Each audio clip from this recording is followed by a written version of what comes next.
مسلمان کی روح حسب مرتبہ مختلف مقاموں میں رہتی ہے. دنیا میں بھی ہوتا ہے نا, غریب آدمی کا علاقہ الگ ہوتا ہے, مڈل کلاس کا الگ ہوتا ہے, اپر لیول کا الگ ہوتا ہے, اور اپر لیول کا بہت اپر ہوتا ہے. روحوں کا کیا اسٹیج ہے؟ سنو, آدمی کا جیسا رتبہ ہوتا ہے اسی کے مطابق روح کی بلندی اور اس کو عروج ملتا ہے.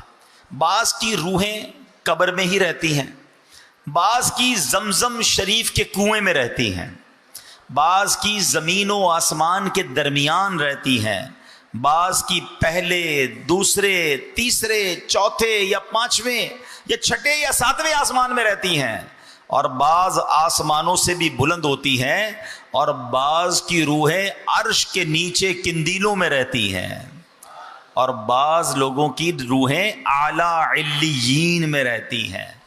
یعنی جیسا انسان کا مرتبہ ایسی اس کی روح کو مقام ملتا ہے. اور سب سے اونچے مرتبے والا کون, سب سے ٹاپ کیٹیگری والا کون ہے کہ اس کی روح عرش الہی کے نیچے رہتی ہے. کاش ہمیں بھی یہ سعادت مل جائے کہ جب دنیا سے ہم جائیں روح جسم سے جدا ہو تو فرشتے ہماری روح کو خوشی خوشی ہاتھوں پر لیں اور ادب سے بارگاہ الہی میں حاضر کر دیں. اعلیٰ حضرت نے ایک بڑی پیاری دعا کی ہے, آؤ مل کر یہ دعا کرتے ہیں.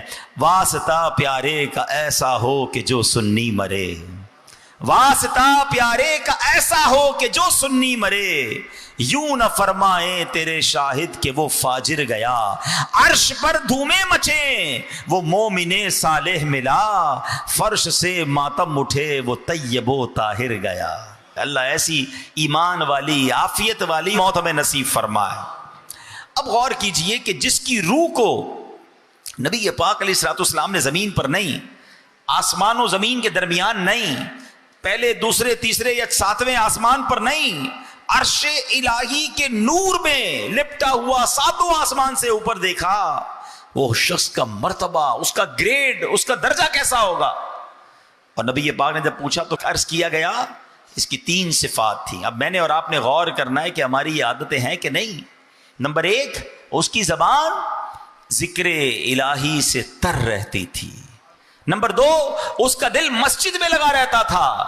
اور نمبر 3, اس کی وجہ سے اس کے ماں باپ کو کبھی گالیاں نہیں دی گئی, برا بھلا نہیں کہا گیا.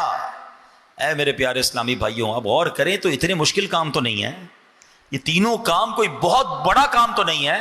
ٹرائی کی جائے, کوشش کی جائے تو ہو سکتا ہے, مگر انعام کتنا بڑا. اللہ اکبر, عرش الہی کے نور میں لپٹا ہوا سب سے ٹاپ کیٹیگری. ہائے ہائے, تو یہ تو سودا مہنگا نہیں ہے نا. ہائے ہائے, ہیں اعلیٰ حضرت کہتے ہیں نا, وہ تو نہایت سستا سودا بیچ رہے ہیں جنت کا, وہ تو نہایت سستا سودا بیچ رہے ہیں جنت کا, ہم مفلس کیا مول چکائیں اپنا ہاتھ ہی خالی ہے. اللہ کرے کہ ہم اس مول کو اور اس سودے کو حاصل کرنے میں کامیاب ہو جائیں اور یہ درجہ ہمیں بھی حاصل ہو جائے. اب ذرا تینوں چیزوں پر غور کرتے ہیں. کثرت سے ذکر کے فضائل, ہائے ہائے, یہ اتنا آسان کام, اتنا ایزی کام ہے کہ بیٹھے بیٹھے بندہ ذکر کرتا رہے اور رحمت الہی کی پھوار برسنا شروع ہو جاتی ہے. اللہ قرآن میں ارشاد فرماتا ہے, یا ایھا الذین آمنوا اذکروا اللہ ذکرا کثیرا. آسان ترجمہ قرآن کنز العرفان ہے, ایمان والو اللہ کو بہت زیادہ یاد کرو. یعنی اللہ پاک کا ذکر کثرت سے کرنا یہ قرآنی حکم ہے. کتنی کثرت سے ذکر کرنا ہے؟ نبی پاک علیہ الصلوۃ والسلام کی حدیث سنیے. نبی پاک فرماتے ہیں اللہ پاک کا ذکر اتنی کثرت سے کرو کہ لوگ تمہیں دیوانہ کہنے لگے. اللہ کرے کہ یہ ذکر کی چاشنی نصیب ہو جائے. ایک مرتبہ نبی پاک علیہ الصلوۃ والسلام کی خدمت میں ایک صحابی حاضر ہوئے, کہتے ان شرائع الاسلام قد کثرت علی, یا رسول اللہ بے شک اسلام کے احکام مجھ پر زیادہ ہو گئے ہیں, کوئی ایسا عمل ارشاد فرمائے جسے مضبوطی سے تھام لوں. نبی پاک علیہ الصلوۃ والسلام نے کیا فرمایا, لا یزال لسانک رطبا من ذکر اللہ عز وجل, یعنی تمہاری زبان ہمیشہ اللہ پاک کے ذکر سے تر رہے. مفسر قرآن مفتی احمد یار خان نعیمی اس حدیث پاک کی شرح میں لکھتے ہیں کہ غالباً جو سائل تھا وہ بہت ساری نفلی عبادتیں کی وجہ سے پریشان ہو گیا کہ اتنی ساری نفلی عبادتیں کیسے کر پاؤں گا, بہت ساری ہیں حضور نفلی عبادتیں. تو نبی پاک ایک ایسی عبادت بتا دیں کہ میں جس کو مضبوطی سے تھام لوں.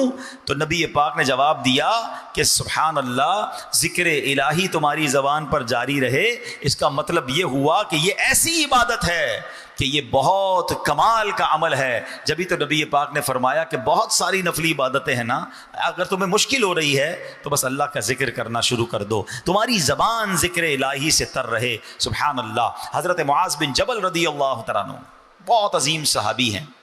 آپ کہتے ہیں کہ نبی پاک علیہ الصلوۃ والسلام سے میری آپ کی حیات میں جو آخری ملاقات ہوئی نا، ظاہری حیات میں جو لاسٹ ملاقات تھی، میں نے عرض کیا رسول اللہ کون سا عمل سب سے بہتر ہے اور اللہ پاک کا سب سے زیادہ قرب دلانے والا ہے، میں اللہ کے قریب ہو جاؤں، وہ کون سا عمل ہے؟ تو نبی پاک نے فرمایا اے معاذ، تمہیں موت اس حال میں آئے کہ تمہاری زبان ذکر اللہ سے تر ہو. یہ اللہ کا زیادہ قرب دلانے والا عمل ہے. اب اس کا مطلب کیا ہوا؟ بھائی موت کا ٹائم تو ہم میں سے کسی کو بھی نہیں پتا نا، تو اس کا مطلب یہ کہ ہر وقت زبان پر ذکر الہی جاری رہے، کثرت سے ذکر کرتے رہو تاکہ کبھی بھی ملک الموت آ جائے تو زبان ذکر الہی سے تر ہونی چاہیے. اچھا اگر میں آپ سے ایک سوال کروں، ہم میں سے کون ہے جو چاہتا ہے مرتے وقت زبان پر کلمہ جاری ہو؟ سبحان اللہ، سب چاہتے ہیں نا. ساری دنیا میں جب بھی سوال کرتا ہوں سارے لوگ ہاتھ اٹھا لیتے ہیں. کیوں؟ بڑی مشہور حدیث ہے کہ جس کا آخری کلام لا الہ الا اللہ ہوگا دخل الجنہ، وہ جنت میں داخل ہو جائے گا. ٹھیک ہے نا، مرتے وقت سارے کلمہ پڑھنے چاہتے ہیں. اب میں جو کہنے جا رہا ہوں ہاتھ مت اٹھائیے گا، مگر جواب خود دے دیجیے گا، دل میں جواب دیجیے گا. آج پورے دن میں کتنی بار کلمہ پاک پڑھا ہے؟ پورے ہفتے میں کتنی بار کلمہ پڑھا ہے؟ پورے مہینے میں کتنی بار آپ نے کلمہ پڑھا ہے؟ اپنے دل سے پوچھئے. مرتے وقت سب کو کلمہ چاہیے اور زندگی میں کلمہ پڑھنے کے لیے تیار نہیں ہے. آپ سوچیں نا ہمارا کتنا ٹائم ہم ضائع کر رہے ہیں، حالانکہ اس کی فضیلت کتنی ہے. ذرا مل کر کہیے سبحان اللہ، الحمدللہ، اللہ اکبر. 10 سیکنڈ نہیں لگے ہیں، ودن 10 سیکنڈز. نہ پسینہ بہا ہے آپ کا، نہ آپ کھڑے ہوئے ہیں، نہ آپ نے کوئی محنت کی ہے، ہم ادھر ہی بیٹھے ہیں. ارے اتنی دیر میں دنیا میں کیا کما سکتے ہو؟ میرے نبی کے سچے وعدے ہیں، جو ایک بار سبحان اللہ کہے جنت میں درخت لگا دیا جاتا ہے، ایک بار الحمدللہ کہے جنت میں درخت لگا دیا جاتا ہے، ایک بار اللہ اکبر کہے جنت میں درخت لگ جاتا ہے. لوگ کہتے ہیں حضور کوئی وظیفہ بتا دیں، بڑا کمال کا وظیفہ بتا دیں، بس کچھ آج بتا دیں. میں کون ہوتا ہوں بتانے والا؟ آؤ نا نبی پاک کی حدیث سناتا ہوں اور سنو اللہ کے حبیب کیا فرماتے ہیں. دا بیسٹ وظیفہ، سب سے افضل وظیفہ، آقا فرماتے افضل الذکر لا الہ الا اللہ. سب سے افضل ذکر کیا ہے؟ لا الہ الا اللہ. وظیفہ تو ملا ہوا ہے، پڑھنے کا ٹائم نہیں ہے، فضول باتیں کروا لیں، گھنٹوں بحث کروا لیں. اچھا اب میں دل پر چوٹ کرتا ہوں، اگر آج یہ اعلان ہو جائے گلشن معمار میں یا آس پاس سے بڑے گاؤں گوٹھوں سے بھی لگتا ہے لوگ آئے ہیں ماشاءاللہ، کہ جناب آج کے بعد، یا چلے آج رات کا ہی اعلان کر دیتا ہوں، مسجد کا دروازہ بند کرتے ہیں، جو آج رات میں جتنی بار سبحان اللہ کہے گا اتنے 1000 روپے ملیں گے، ہیں جو جتنی بار کلمہ پاک پڑھے گا اتنے 5000 روپے ملیں گے. فجر تک تو کوئی نکلے گا ہی نہیں مسجد سے باہر، تسبیح ہاتھ میں، موبائل بھی بند کر دیں گے. گھر والوں کو کہیں گے خبردار کسی نے فون کیا، آج رات کروڑ پتی بن کے آنا ہے میں نے، اتنے پڑھ لوں گا آج رات میں. تو یار کمال ہے، دنیا کے 1000 روپے ملے، دنیا کا انعام ملے، ہماری تسبیح نیچے نہ جائے. میرے نبی کا سچا وعدہ ہے، ہر سبحان اللہ پر جنت میں درخت لگا دیا جاتا ہے. ہم سارے مل جائیں نا، جتنے بیٹھے ہیں سارے اپنے پیسے ملا لیں، ہم مل کر جنت میں ایک درخت نہیں خرید سکتے، ہے نا. اور ایک سبحان اللہ پر جنت میں درخت مل رہا ہے. اور بزرگوں نے بڑی پیاری بات لکھی، جس کے درخت لگے ہوئے ہوں گے، جس کے باغ لگے ہوئے ہوں گے، اس کو پھل کھانے کے لیے جانے بھی تو دیا جائے گا نا. میری پراپرٹی جنت میں ہوگی تو انشاءاللہ مجھے داخلہ بھی مل جائے گا. تو ذکر الہی دوسرے لفظوں میں جنت میں جانے کا ٹکٹ ہے. تو نیت کریں انشاءاللہ کہ فضول باتوں سے بچ کر ذکر الہی کرتے رہیں گے. ہائے ہاں پیر مہر علی شاہ صاحب کی بات سنو، کتھے مہر علی کتھے تیری سنا. سنو مہر علی صاحب کیا کہتے ہیں، یہ بڑوں کی بڑی باتیں سنو. ہاں تاجدار گولڈا کہتے ہیں کہ جانور جو ہے نا شرعی احکام کا پابند نہیں ہے، اس کے باوجود حکم ہے کہ حلال جانور کے گلے پر چھری پھیرتے وقت اگر اللہ کا نام نہ لیا جائے تو وہ جانور حرام ہو جاتا ہے. فرماتے غور کرو جو شریعت کا پابند نہیں ہے اس کا دم ذکر اللہ کے بغیر نکل جائے تو وہ حرام ہو جاتا ہے. ہماری تو ہر سانس شریعت کی پابند ہے. اگر یہ سانس ذکر اللہ کے بغیر چلی جائے تو یہ سانس کتنی بے فائدہ ہوگی. ہے نا گہری بات, دل پر چوٹ کرنے والی بات ہے کہ جانور شریعت کا پابند نہیں, لیکن اگر اس کا دم نکلتے وقت اس پر ذکر الہی نہ کیا جائے تو وہ حرام ہو جاتا ہے. حلال جانور حرام ہو جاتا, نہیں کھا سکتے آپ اسے, استعمال نہیں کرتے. تو ہم تو شریعت کے پابند ہیں. ہماری کتنی سانسیں ذکر الہی کے بغیر ضائع ہوتی ہیں. پتہ ہے ہم روزانہ کتنی سانسیں لیتے ہیں؟ ایک کیلکولیشن کے مطابق اب 17,000 سے لے کر 30,000 مرتبہ سانس لیتے ہیں ایک دن میں. اب غور کریں, پہلے تو یہ سوچو یار یہ سانس کتنی بڑی نعمت ہے. کبھی سانس روکی ہے؟ کبھی طبیعت خراب ہو, جس کو دما کا مرض ہے نا, کبھی اس کو دیکھنا. آئے ہائے, اللہ میرے تمام دما کے مریض اسلامی بھائیوں بہنوں کو شفا عطا فرما. سردیوں میں ان کو بڑی تکلیف ہوتی ہے, اور جس کی سانس اٹک جائے نا, کووڈ کے زمانے میں آپ نے دیکھا ہوگا, آکسیجن لگا رہے ہیں, سانس نہیں آ رہی ہے, دم گھٹ جائے, کبھی چوک لگ جاتا ہے. کبھی دیکھا ہوگا آپ نے کچھ کھاتے پیتے میں, کئی کھانے میں کوئی ایسی بے احتیاطی ہو جائے یا باتیں کرتے کرتے کھانا کھائیں تو کہتے ہیں نا سانس کی نالی میں لقمہ چلا گیا یا کوئی دانا چلا گیا, جان نکل جاتی ہے تھوڑی دیر کے لیے. لوگ پیچھے سے مار رہے ہوتے ہیں, سانس آ جائے کسی طرح, یعنی اس وقت احساس ہوتا ہے کہ ایک سانس کتنی قیمتی ہے. روزانہ 17,000 بار بغیر اللہ کا شکر ادا کیے. ہم کون شکر ادا کرتا ہے؟ یہ 17,000 سانسیں اندر بھی گئیں. اور جو زیادہ سانس لیتے ہیں, جن کی جناب بھاگ دوڑ کی عادت ہے, کہتے ہیں کہ کیلکولیشن ہے کہ 17,000 سے لے کر 30,000 تک بیچ میں کوئی بھی کیلکولیشن بن سکتی ہے. کوئی 18,000 لیتا ہوگا, کوئی 20,000 سانسیں. 20,000 سانسیں اندر گئیں روز. 20,000 بار باہر نکلی, ایک بار رک جائے تو زندگی ختم ہو جائے گی. سانس رکے زندگی ختم. سانسیں ہی تو زندگی ہے نا. آ گئی تو زندگی, چلی گئی تو موت ہے. یہی تو سانس ہے. خدا کی قسم روز 17,000 بار تو شکر ادا کرنا چاہیے تھا. مگر یہ زبان ہے جو شکوے کرتے نہیں تھکتی ہے. بغیر پیسوں کے اللہ نے سانس دی ہے, ہر سانس پر ٹیکس لگا دیا جائے. پیسے ہی نہیں رکھتے نا, فری میں اندر بھی جا رہی ہے, باہر بھی نکل رہی ہے. آکسیجن اندر, کاربن ڈائی آکسائڈ باہر. میرا موضوع نہیں ہے, ورنہ میں نے ایک بیان اس پر کیا تھا, کبھی موقع ملے گا دوبارہ آپ کو بتاؤں گا. کہ آپ اگر جو سائنس کے اسٹوڈنٹ ہیں نا, ان سے پوچھئے گا, انٹرنیٹ پہ اب تو سرچ کر لیں, بڑا آسان ہو گیا ہے, کہ اس ہوا سے آکسیجن نکالنا اور کاربن ڈائی آکسائڈ کو الگ کرنا یہ کتنا مہنگا کام ہے. یہ پورا پلانٹ ہے. کووڈ کے زمانے میں مشینیں آئی تھی نا, کہ جناب جس کے ذریعے آکسیجن ملتی تھی, کیا تھا؟ پورا پلانٹ تھا نا. اللہ نے اندر یہ پلانٹ فٹ کیا ہوا ہے, کوئی قیمت نہیں دے رہے ہم, فری میں سانسیں آ رہی ہیں. وہ بڑا مشہور, ایک عرب شریف کے ایک بندے کی پوسٹ مشہور ہوئی تھی کہ ایک بندہ جو تھا اس کو پرابلم آیا سانس کا کووڈ کے زمانے میں, تو 18-20 دن ہاسپٹل میں رہا. اس کا بل بن گیا پاکستانی کوئی 25-30 لاکھ روپے. بہت مالدار آدمی تھا. جب بل ہاتھ میں آیا تو رونے لگا. ڈاکٹر سمجھے پیسے نہیں ہیں. کہا بھائی جان اگر پیسے نہیں ڈسکاؤنٹ دے دیتے, رو کیوں رہے ہیں؟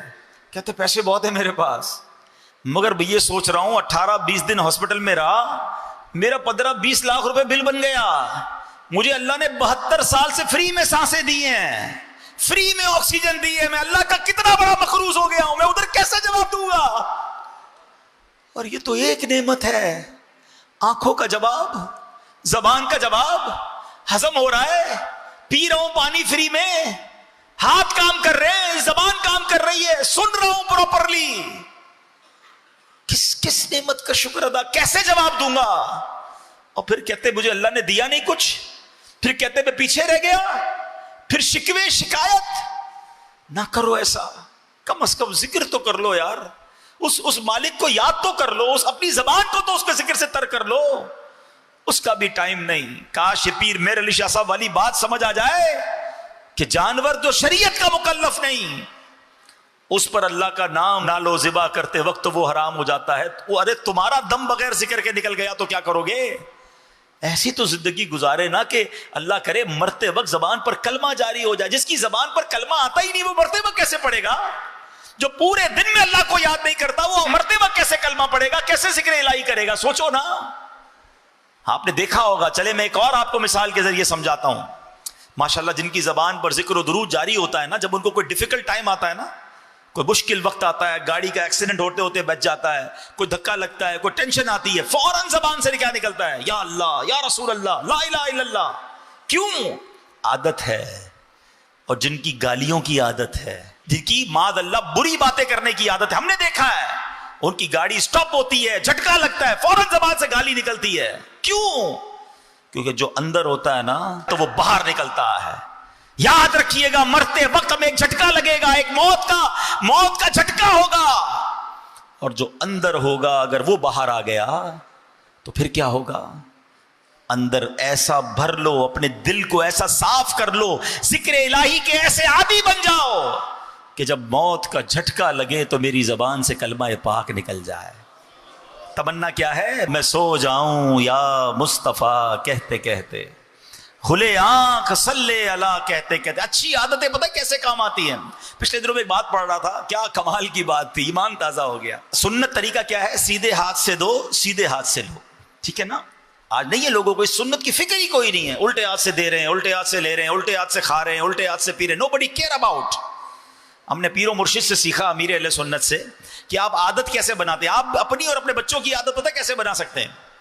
آپ سیدھے ہاتھ سے کوئی چیز دیں اور اگلے سامنے والے نے الٹا ہاتھ آگے بڑھائے نا، آپ واپس لے لیں کہ نہیں پہلے سیدھا ہاتھ. اب وہ سیدھا ہاتھ بڑھائے تو دے دیں اس کو یاد رہ جائے گا نا کہ یار سیدھے ہاتھ سے لینا ہے. کمال کی بات سنو گے، ایمان تازہ ہو جائے گا. بزرگ کہتے ہیں سیدھے ہاتھ سے ہر چیز دینے اور لینے کی عادت بناؤ، جب قیامت کے دن تمہیں نامہ اعمال دیا جائے گا تمہارا سیدھا ہاتھ ہی آگے بڑھ جائے گا، اور جس کو سیدھے ہاتھ میں نامہ اعمال مل گیا اس کی مغفرت کر دی جائے گی. چاہیے نا سیدھے ہاتھ میں نامہ اعمال، تو دنیا میں سیدھا ہاتھ استعمال کرو نا اچھی چیزوں کے لیے. ادھر فکر ہی کوئی نہیں ہے. ایک اور کمال کی بات، اٹھنے کی جو دعا ہے کیا ہے؟ الحمدللہ الذی احیانا بعد ما اماتنا والیہ النشور. کیا پیاری دعا. اللہ یہ دعا ہی سمجھ آ جائے نا تو ایمان تازہ ہو جاتا ہے. اس بندے کو میسج مل رہا ہے، اس رب کی مہربانی، اس رب کا شکر جس نے مرنے کے بعد مجھے زندہ کیا. احیانا بعد ما اماتنا. اب یہاں ایک اور بھی بات ہے جناب، میں مر کے تو زندہ نہیں ہوا، میں تو سو کے کھڑا ہوا ہوں. یہی تو میسج ہے، تم روز موت کے قریب جا کر واپس آ رہے ہو. جب سوتے ہیں تو کیا ہوتا ہے؟ کچھ نظر آتا ہے؟ کون آیا، کون گیا، کیا ہوا، کچھ پتہ نہیں، ایسے بے سدھ ہو کے سوتے ہیں.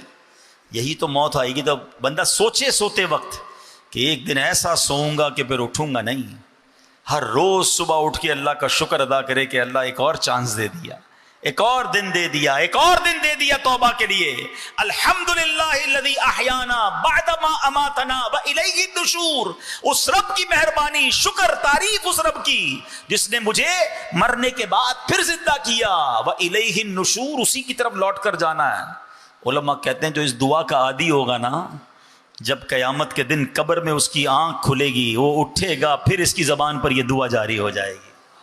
اور جو صبح قیامت یہ دعا پڑھتا ہوا اٹھے گا، بن گیا نا اس کا کام، اللہ کا نام لیتے ہوئے اٹھے گا نا. تو یہ ہے اچھی عادتوں کے فائدے.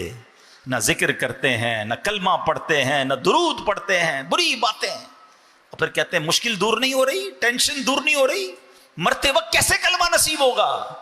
اللہ کرے کہ آج یہ بات میں بھی طے کر لوں اور آپ بھی طے کر لیں کہ اب انشاءاللہ فضول باتوں سے بچ کر اللہ کے ذکر سے اپنی زبان کو تر رکھیں گے انشاءاللہ. اللہ اکبر. اب ذکر اللہ کی عادت کیسے بنائیں؟ ہاں یہ ذرا آپ زبردست بات کر لیتے ہیں. حضرت موسیٰ علیہ الصلوۃ والسلام نے اللہ کی بارگاہ میں عرض کی، یا اللہ مجھے کوئی ایسی عبادت بتا، میں کوئی ایسی عبادت کرنا چاہتا ہوں جس میں مجھے مشقت اٹھانی پڑے، میرے لیے بھاری ہو. اللہ والوں کی باتیں ہیں، کیا کمال کے لوگ ہوتے تھے. ہم کہتے ہیں یار مولوی صاحب کو ایسا طریقہ بتاؤ محنت نہ کرنی پڑے. حضرت موسیٰ اللہ سے کہہ رہے ہیں یا اللہ کوئی ایسی عبادت بتا جس میں مجھے مشقت اٹھانی پڑے. اب دیکھیں رب کی طرف سے ارشاد کیا ہوا ہے، موسیٰ بلند آواز سے میرا ذکر کیا کرو. حضرت موسیٰ کو کیا تکلیف ہونی تھی، آپ نے اللہ کا ذکر کرنا شروع کیا. جتنا ذکر کرتے گئے اتنا مزہ آتا گیا، اتنا لطف آتا گیا. آپ اور ذکر کرتے گئے اور ذکر کرتے گئے. اللہ سے عرض کی یا اللہ میں نے تو تجھ سے عرض کیا تھا مجھے کوئی ایسی عبادت بتا جس میں مجھے تکلیف ہو، مشقت ہو، ڈیفیکلٹی ہو. میں تو ذکر کیے جا رہا ہوں، مزے کو مزہ آ رہا ہے. ارشاد ہوا اے موسیٰ یہ تو آپ پر میری مہربانی ہے کہ آپ کو میرے ذکر میں لذت آتی ہے، ورنہ فرعون کو دیکھیے اس نے اپنا تاج و تخت قوت و سلطنت سب برباد کر لیا، دریا میں غرق ہو جانا منظور کر لیا، مگر ایک مرتبہ بھی میرا نام اپنی زبان پر لانا گوارا نہ کیا۔ اس کا مطلب پتہ ہے کیا ہوا؟ کہ خوش نصیب وہ ہے جسے ذکر کی توفیق ملتی ہے، جسے ذکر میں لطف آتا ہے، جسے ذکر کرنے کا جی چاہتا ہے۔ ورنہ آج کے دور میں تسبیح بڑی بھاری لگتی ہے، اٹھتی نہیں ہے تسبیح، فوراً جیب میں رکھ لیتا ہے انسان، موبائل چھوڑنے کا جی نہیں چاہتا۔ موبائل ذکر کرنا ہے تو موبائل چھوڑنا پڑے گا نا، نہیں میں تھوڑا اور موبائل میں لگ جاؤں، تھوڑا اور ٹی وی، تھوڑا اور معاذ اللہ فلمیں ڈرامے، دوستوں کی گپ شپ چھوڑنے کا جی نہیں چاہتا۔ ایک تو منہ میں پان گٹکا نہ جانے کیا کیا آپ رکھتے ہیں کہ جناب وہ نکالیں گے تو ذکر کرو گے نا۔ امیر اہل سنت بڑی پیاری بات فرماتے ہیں، آپ فرماتے ہیں پان اینٹی درود ہے، اس لیے میں پان نہیں کھاتا، کیونکہ منہ میں جتنی دیر پان ہوگا اتنی دیر درود نہیں پڑھ سکوں گا۔ اپنے آپ کو بیزی ایسا کر لیا ہم نے کہ اب ذکر و درود پڑھنا مشکل ہو گیا ہے۔ تو نہ کریں میرے پیارے اسلامی بھائیوں، اپنے آپ کو ان فضولیات سے بچائیں، اور سبحان اللہ جس کو ذکر میں مزہ آ رہا ہے وہ اللہ کا شکر ادا کرے۔ ذرا کہو تو صحیح سبحان اللہ، الحمدللہ، اللہ اکبر، لا الہ الا اللہ، محمد الرسول اللہ، سبحان اللہ وبحمدہ، سبحان اللہ العظیم۔ ہائے ہائے کیسا پیارا ذکر ہے، کرتے جاؤ ایسا لگتا ہے رحمت کے دریا میں تیر رہے ہیں۔ اور جس کو نہیں مزہ آ رہا نا وہ چیک کرے کہ اندر بیماری ہے، مجھے ذکر میں کیوں لطف نہیں آ رہا، مالک کا نام لیتے ہوئے مزہ نہیں آ رہا۔ اللہ کا نام پتہ ہے کیسا ہے؟ ہاں اللہ کے نام کے راز بھی کمال کے ہیں۔ اللہ لکھو نا، الف لام لام ہا، الف نکال دو کیا بن جائے گا؟ للہ، لام نکال دو لہو، پھر اللہ کی طرف اشارہ ہے، ایک اور لام بھی نکال دو ہو، پھر بھی اسی کی طرف اشارہ ہے۔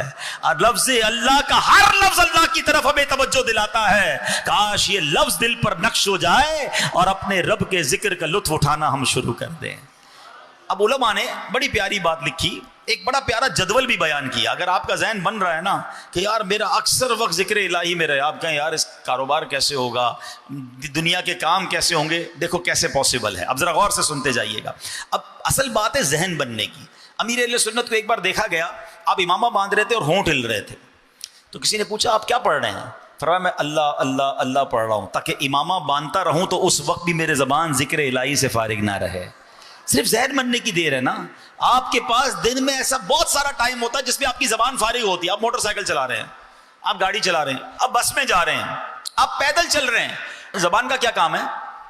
صرف ذہن بننے کی دیر ہے کہ یار اس وقت بھی تو میں اللہ اللہ کر سکتا ہوں، لا الہ الا اللہ، ایک تسبیح کلمہ پاک بھی پڑھ لوں، ایک تسبیح سبحان اللہ کی پڑھ لوں، دو تسبیح درود پاک کی پڑھ لوں، لا حول شریف پڑھ لوں۔ آپ کو مزہ آ جائے گا نا جس دن ذکر کا، اور اس کی فضیلتیں یاد ہو جائیں گی کہ یار یہ پڑھنے پر یہ نیکی، یہ پڑھنے پر یہ نیکی، سبحان اللہ۔ یہ ذہن بننے کی دیر ہے، پھر آپ دیکھو ٹائم نکالو اور ٹائم نکلتا ہی چلا جائے گا۔ لیکن نہیں، ہمیں تو فضول وقت میں بھی لوگوں کو ہیڈ فون لگا کر معاذ اللہ گانے سننے ہیں، میوزک سننی ہے۔ اپنے ٹریول ٹائم کو تو درود ٹائم بناؤ، ذکر ٹائم بناؤ۔ اب سنو، علماء نے لکھا کہ اگر پورے ٹائم کو ذکر الہی میں کثرت سے گزارنا ہے نا تو دن میں 5 نمازیں فرض ہیں۔ نماز بھی ذکر اللہ ہے، پانچوں نمازیں اول آخر کوشش کریں کہ سنتوں اور نوافل کے ساتھ پڑھیں۔ اس میں انشاءاللہ 1.5-2 گھنٹے، ٹوٹل 2 گھنٹے انشاءاللہ آپ کے پورے دن میں ذکر الہی میں گزر جائیں گے۔ پھر پانچوں نمازوں میں 3 نمازیں وہ ہیں کہ جن میں وقفہ کافی زیادہ ہے، عشاء سے فجر اور فجر سے ظہر۔